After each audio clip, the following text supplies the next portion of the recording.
Last Thursday, Donald Trump was found guilty on all 34 counts of falsifying business records by a New York jury, leading the milkman to send him a badge for being the first US president to be convicted of a felony.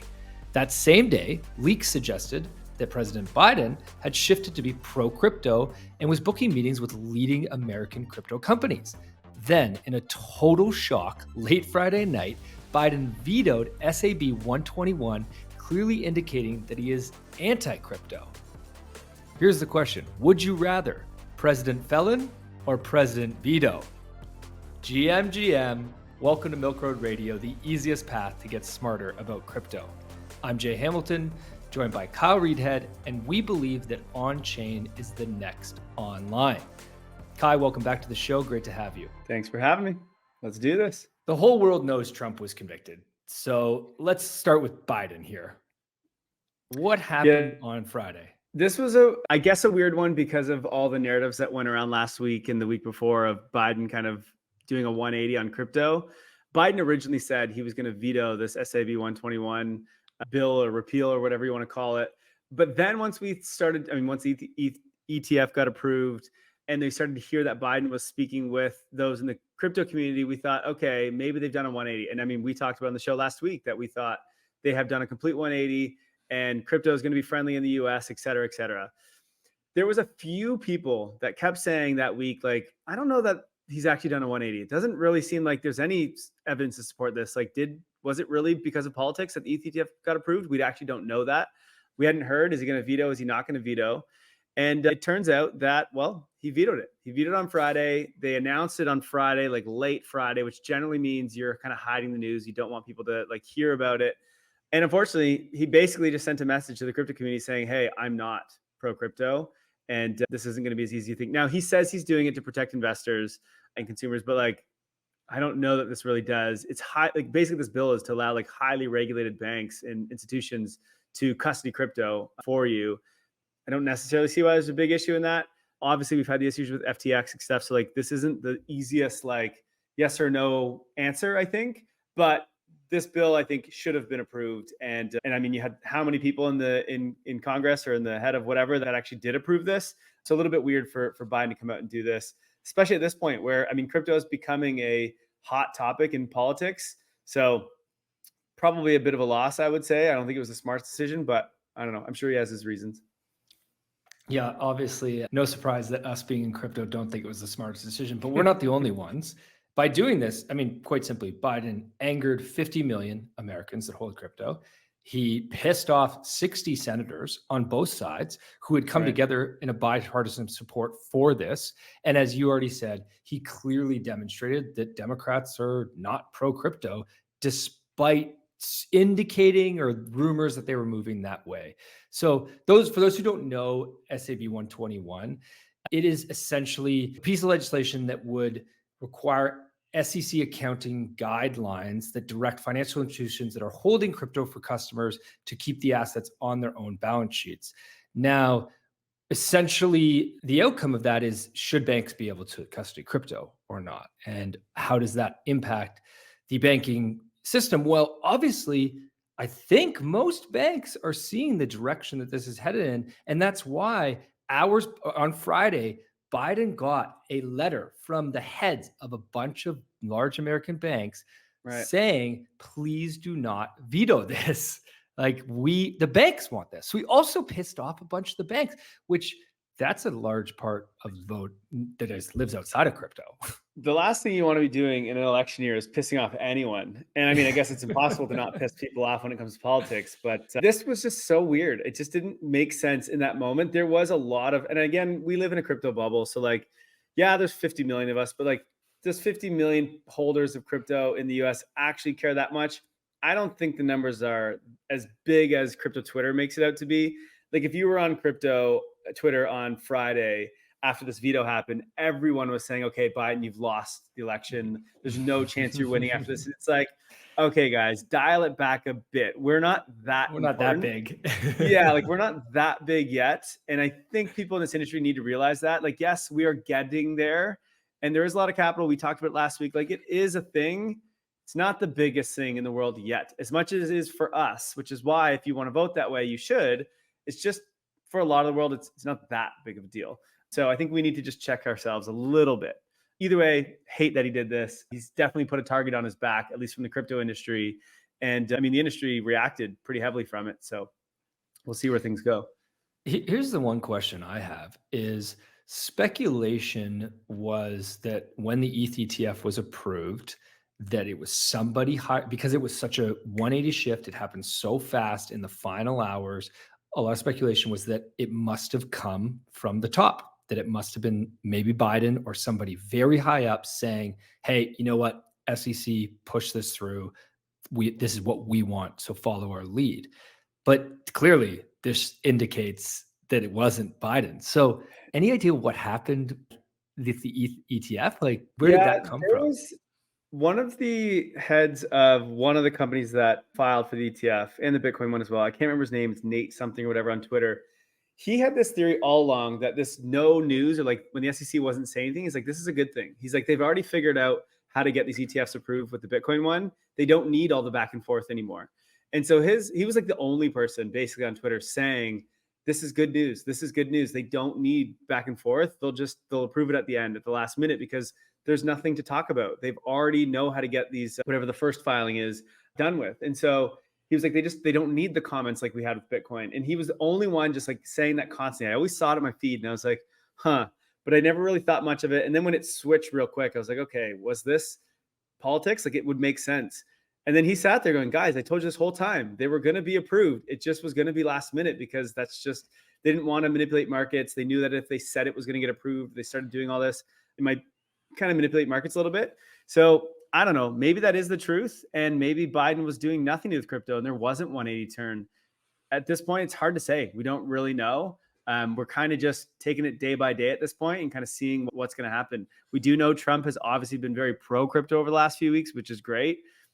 Do we even know that he's actually pro crypto? Like if he gets elected, like, does he stick by what he says? Nobody knows right now. This is why it's like, there's so much conversation about politics and with crypto. And unfortunately, we just don't know what the hell is going on. And then unfortunately, as you said, we have President Veto and President, what'd you call him? Convict Felon. or whatever felon that we have to decide between. And it's just like, I don't know. It's a shit show that this is how politics works. And like the leader of the, I don't want to say this, but most important country in the world, it is in terms of like capital, and it obviously dominates the markets. So like it matters to a lot of people in this world, and everyone listening to this podcast, it matters because it's going to matter to your bags. It's unfortunate that this is the situation we have to deal with. Okay, let's go to President Felon for a second here. So on Thursday, Trump became the first US president to be convicted of a felony. He was convicted on 34 counts of falsifying business records. This happened in the state of New York. So one not funny, but one interesting tidbit here is that since these are actually state crimes, if Trump were to be elected president, he actually wouldn't be able to pardon himself because he can only pardon himself of a federal crime. So he is forever a convicted felon, although of course he'll appeal it. And there's also a lot of headlines going around right now that, Trump could go to jail. Highly unlikely that he goes to jail through this. Like I would be shocked if he did. But let's talk about what was the outcome of this and how did it affect the crypto community? Kai, before you answer that question, I want to open up a screen share here and show you an image of what happened with some meme coins right after this approval went through. Funny things, maybe not so funny things, but one of the things that is happening as a result of all this President Veto versus President Trump is meme coins, political meme coins going crazy. I've got up here a chart from last week showing right after Trump was convicted, the impact on Bowden meme coin and the impact on Trump meme coin, one of the Trump meme coins. There's many. What do you think about this?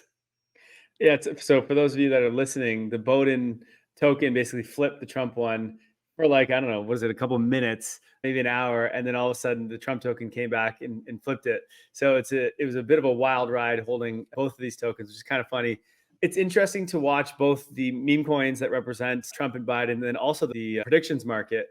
You would have thought, the president gets convicted of a felony and odds would change that he's no longer going to be president. I would say anywhere else in the world that your president-elect potentially, gets convicted of a felony and they should be out of the race. But in the US, didn't matter. The Trump token remained and actually went higher. If you look at the Polymarket stats, it barely even impacted the markets at all in terms of like his odds of being elected president. So it's kind of interesting to watch those play out. But then also, if you looked at what happened, a lot of people on crypto Twitter were talking about this, and a lot of people on crypto Twitter, and especially companies in this space, ended up donating money to Trump.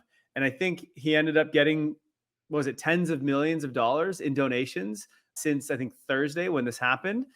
There's a lot of people are like, this is actually good for him because he's getting more headlines, he's more in the news. Now, I don't know if that's the case. It's a weird situation to be in, but people are standing by him and people are donating and want him to continue forward here. So, yeah, we'll see what happens. This is a wild people. The interesting thing here is like, this sounds wild right now. It's a little bit annoying that we are talking about politics, but I just want people to understand that are listening to this episode, like this ain't going to stop until this is done in November. Politics is going to take over the news. It's going to take over crypto markets. This is the biggest thing that's happened in crypto for a while. And the outcome here is going to matter a lot to our industry. Also, just so you guys are aware, and I wish I had this chart here, but presidential elections during that year tend to be very bullish years for tech. So, and it's usually because along with presidential elections is the money printer. So the current president needs to make sure he's giving candy out to his people so that they stay happy. And so usually they find a way to print money, or whether it's printing money or finding a way to give out money in some sort of manner. It becomes a very liquidity heavy year typically, which goes along with what we've been talking about on the show a bunch of, we think liquidity is about to go up. This generally happens because of elections. So elections matter because of liquidity. Elections matter because of regulation, obviously. And crypto tends to be in the mix of both of those things. Liquidity is what moves crypto cycles. And then obviously regulation is the thing that we need right now. And so deciding between Trump and Biden is a big part of that. And that's why I think the crypto industry is banding together to donate. I think Coinbase has donated. Who are the others? Ripple. I'm sure Ryan Selkis from Masari has definitely been putting some money in there. And there's a few others. So there's a lot of the industry that's trying to help Trump out here, which is just not what I thought was going to be the case about a year ago. Let's talk a little bit more about these predictions. You mentioned the shocking news, not news, but the shocking, you mentioned that it was a shock to see that the predictions hadn't changed. So Trump's convicted a felon. You look at the predictions and Trump dropped about 2, maybe 3%, and Biden went up about 3%. So minor difference. What is very interesting to notice is Polymarket, this very successful use case for crypto, is growing. It actually reached all-time high in monthly volume with over 63 million in volume in May. What can you tell us about Polymarket and these predictions, and what are you seeing from a more just general business level and the crypto use case level? Yeah. So first, for those wondering, Trump is at least when this tweet came out was 54%. And then so Biden would be at 46% chance. I don't know if it's still at that, but that's what it was at. The amount of users that have came over to Polymarket, which is your like on-chain predictions market, has just skyrocketed. It's now over like 10,000 monthly active users, whereas before that it was like in the low thousands. So politics is bringing a lot of people on chain to play around and bet on this. I don't know that you can bet on politics in like anywhere else in the US. And so people in the US that want to get in on this, they can do it on Polymarket on chain because it's permissionless. So that has been quite interesting. The other thing interesting is like Polymarket doesn't have a token. There is not a lot of use cases in crypto that gains adoption without some sort of token incentive. And Polymarket is currently seeing that $63 million in volume. I think it was last month, tens of thousands of new users, and there is no incentive to use it. It's a good application. We kind of love to see it. It's a bit weird. It's politics, but like, of course, it's a very polarizing topic. People want to bet on it. You can't do it anywhere else. So that's a great use case. I'm sure what comes of this is a bunch of more new use cases from Polymarket as well. And so I think we are seeing a new sector that is kind of getting born out of this. And politics is the catalyst to get it started. But I know you can bet like sports on there. You can bet a bunch of other things. It's not just about politics. And so I think we are seeing Polymarket enter this ecosystem and become now they don't earn any revenue yet, but becoming a legitimate used protocol in this space. So it's quite interesting to see that come out of this as well.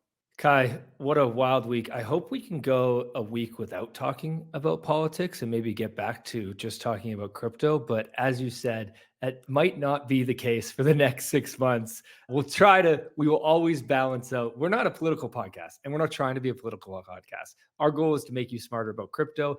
As Kai said, the important thing to understand is that for the next 6 months and for the future, what the US does around crypto in terms of regulation is going to impact the whole world. Any final thoughts you have to share on where you think this might go in the next few weeks or 6 months or beyond? Not in terms of politics, but tune into tomorrow's episode because we're going to talk about our bull case for crypto and what we think is going on in the markets right now. And I think that's going to be an absolute banger. Part of politics has to do with that, but it's more looking at macro and some other indicators. And we're going to cover that tomorrow, I think. So make sure you check that one out. Look at that. Thanks for the plug for tomorrow's episode, Kai. Thanks for joining us. Stick around to find out the top news stories of the day. In case you missed it, here's what happened over the weekend. First up, Keith Gill, also known as Roaring Kitty, went on to Reddit and revealed he is holding $180 million in GameStop. That's GME's stock, and also a combination of stock and call options. His post on his account, deep fucking value, caused the GME stock to surge 19% in overnight trading. Now, this is Gill's first public investment in GameStop since his involvement in the 2021 short squeeze. And Roaring Kitty's screenshot shows he's gained over 9 million on his GME holdings and is holding a loss of nearly 2.5 million on his call options. It's one thing is for sure, Roaring Kitty is going to cause the markets to move. And he's also going to cause the meme coin markets to move because a lot of meme coins moved as well as a result of this. So his tweets have a large impact for better or for worse. Also, what you missed, the USDE stablecoin referred to by Ethena Labs as a synthetic dollar has hit the 3 billion supply mark just 4 months after its public launch. It is the fastest growing USD asset to reach this point in history. In terms of overall stablecoin supply, USDE is in fourth place with a 3.3% share of the overall stablecoin market, far less than the market leader Tether's dominant 57% position. That's it. Thanks for joining us, and we will see you tomorrow.